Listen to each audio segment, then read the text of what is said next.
បាទសួស្តីបែកគ្នាយូរតាំងពីខ្ញុំខានចេញវីដេអូមេរៀន Double CD សងកតាវីដេអូហើយឥឡូវខ្ញុំមកម្ដងទៀតដែរនិយាយអំពី ChatGPT ហើយថ្ងៃនេះខ្ញុំនឹងទិញ ChatGPT បងជាខែ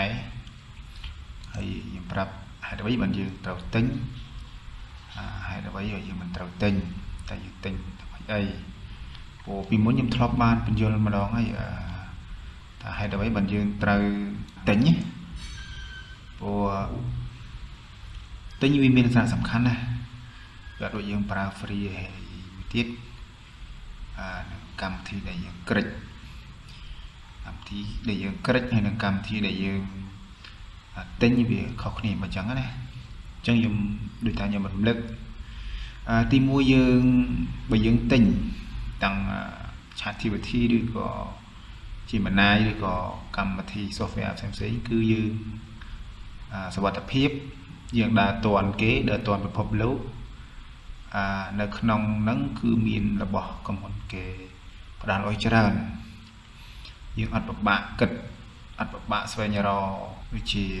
tool ផ្សេងៗដើម្បីមកជំនួយអញ្ចឹងណាឬក៏មក update ដូចជា Photoshop នេះយើងត្រូវទិញ platform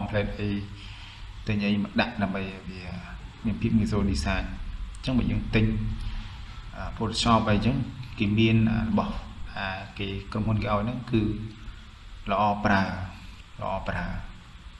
ហើយយើង design លឿនទៀតហើយយើងអាចប្រកួតប្រជែងជាមួយនឹងពិភពលោកបានទៀតចាក់ស្ដែងដូច ChatGPT នេះបើយើងប្រើ free យើង render យូរមែនតើហ្មងយូរហើយយើងធ្វើបានតែ3ឯងអញ្ចឹងយើងត្រូវការ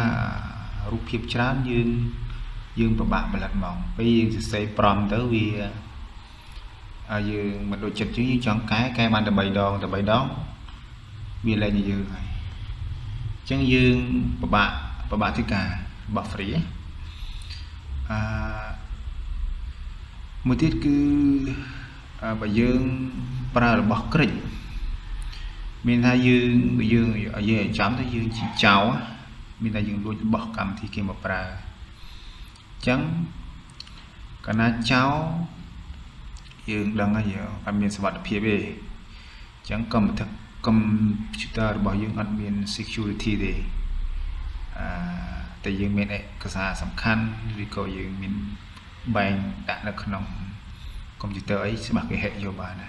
គេគ្រប់គ្រងយកបានណាពីព្រោះអាកម្មវិធី software ហ្នឹងគេគិតបន្តទៀតដើម្បីឲ្យយើងប្រើអញ្ចឹងអ្នកដែលឲ្យយើងប្រើហ្នឹងគឺគេបានគេគ្រប់គ្រងកុំព្យូទ័រយើងហើយជាទូទៅមនុស្សភាគច្រើនសឹងតែ 90% ដែលអត់ចាអារម្មណ៍ដោយសារកុំព្យូទ័រគាត់នឹងអត់មានអីទេអញ្ចឹងគាត់អត់ខ្វល់គាត់អីអត់មានជួបរឿងអីទេអត់ជួបដោយសារយើងអត់មានទិន្នន័យល្អបើយើងមានទិន្នន័យល្អគេ hack យកបានហើយពិសេសគឺអ្នករកលុយតាម YouTube អីអានឹងគេប្រយ័ត្នបើសិនប្រើ software គ្រិចអីហ្នឹងគឺមានបញ្ហាធម្មតា channel ដល់ account រកលុយអញ្ចឹងណាបាត់ច្រើនហើយខ្ញុំបាត់ច្រើនណាស់តកតងនឹងបញ្ហាហ្នឹងមួយទៀតគឺយើងមិនអោយតម្លៃទៅអ្នកបង្កើត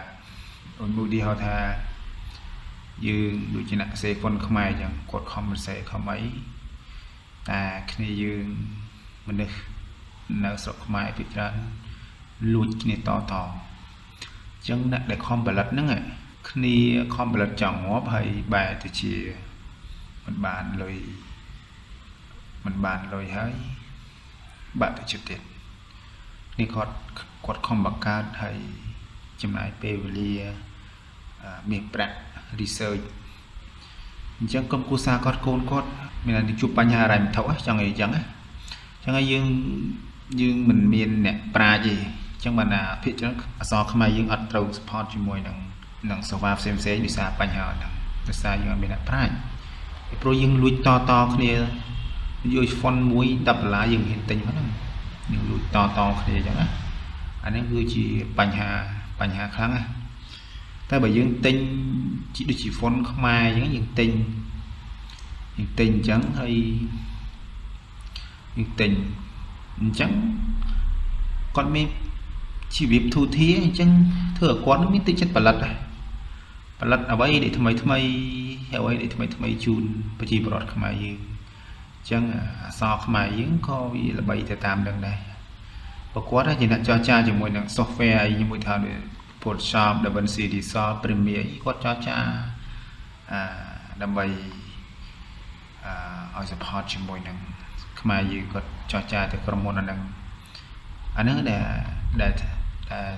លើកបំមាត់ខ្មែរយើងដែរតែពីច្រើនខ្មែរយើងគាត់យល់អាចមិនហ្នឹងចឹងហ្នឹងមានតែសេរីស៊ីក្រោយចាប់ពីខ្ញុំទៅអាហ្នឹងយើងគួរតែចែកម្លែកបន្តមួយទៀតគឺសិស្សឬក៏អធិការងារយើងដើរអត់ទាន់គេមានបញ្ហាទៅហ្នឹងចឹងហ្នឹងដែលធ្វើឲ្យខ្ញុំទិញគឺខ្ញុំលើកទឹកចិត្តឲ្យទិញហើយឥឡូវដូចគេមានគេលក់ច្រើនកម្មវិធីគឺគេលក់ច្រើនអញ្ចឹងយើងទិញទៅណាទិញទៅមិនអស់ប៉ុន្មានទេយើងឥឡូវចំណាយផឹកកាហ្វេអាទិត្យនេះនឹងបានណាឥឡូវយើងមកមើល ChatGPT យើងវិញឥ